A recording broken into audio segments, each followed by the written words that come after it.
আসসালামু আলাইকুম, আমি অর্পি হাওলাদার। আপনাদের সকলকে স্বাগত জানাচ্ছি বনায়নের আজকের ভার্চুয়াল ট্যুরে। আপনারা জানেন, বিগত ৪৩ বছর ধরে বনায়ন দেশের বিভিন্ন অঞ্চলে তার প্রকল্প পরিচালনা করে আসছে। তারই ধারাবাহিকতায় আমরা আজকে এসেছি লালনের নগরী কুষ্টিয়াতে।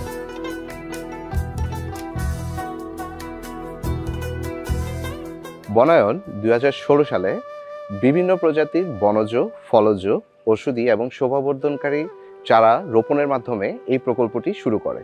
চলুন প্রকল্পটির বর্তমান অবস্থা ঘুরে দেখে আসি।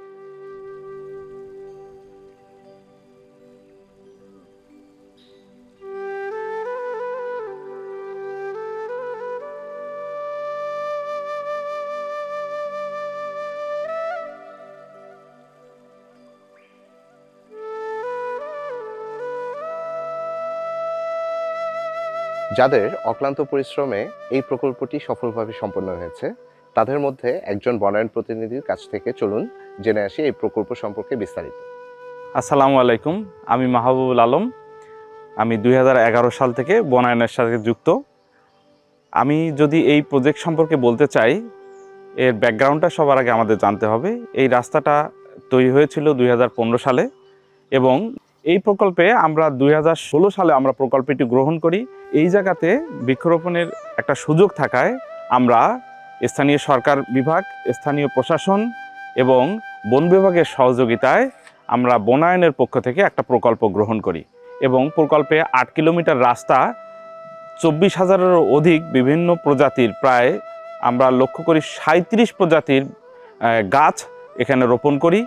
রোপণ পরবর্তীতে আমরা স্থানীয় সরকার বিভাগ, জেলা, উপজেলা প্রশাসন এবং বন বিভাগের সহযোগিতায় আমরা এই চারাগুলোর পরিচর্যা এবং রক্ষণাবেক্ষণ করি।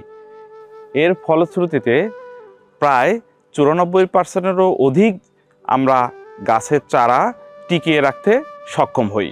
কুষ্টিয়া বাইপাস সড়ক বৃক্ষরোপণে স্বীকৃতিস্বরূপ বনায়ন ২০১৯ সালে মাননীয় প্রধানমন্ত্রীর বৃক্ষরোপণে জাতীয় পুরস্কার অর্জন করে। এই স্বীকৃতি আমাদের দেশের সার্বিক উন্নয়ন ও পরিবেশের ভারসাম্য রক্ষায় বাংলাদেশ সরকারের একজন অংশীদার হিসাবে কাজ করে যাওয়ার উৎসাহ যোগায়। এই ধরনের আরও সফল প্রকল্পের পাশাপাশি বনায়ন বাংলাদেশের প্রায় ২৪টি জেলায় কাজ করে যাচ্ছে। আমরা দৃঢ়ভাবে বিশ্বাস করি, টেকসই উন্নয়ন লক্ষ্যমাত্রা অর্জনে বাংলাদেশ সরকারের একজন সহায়ক অংশীদার হিসেবে বনায়ন ভবিষ্যতেও কাজ করে যাবে। সবাইকে আন্তরিক ধন্যবাদ।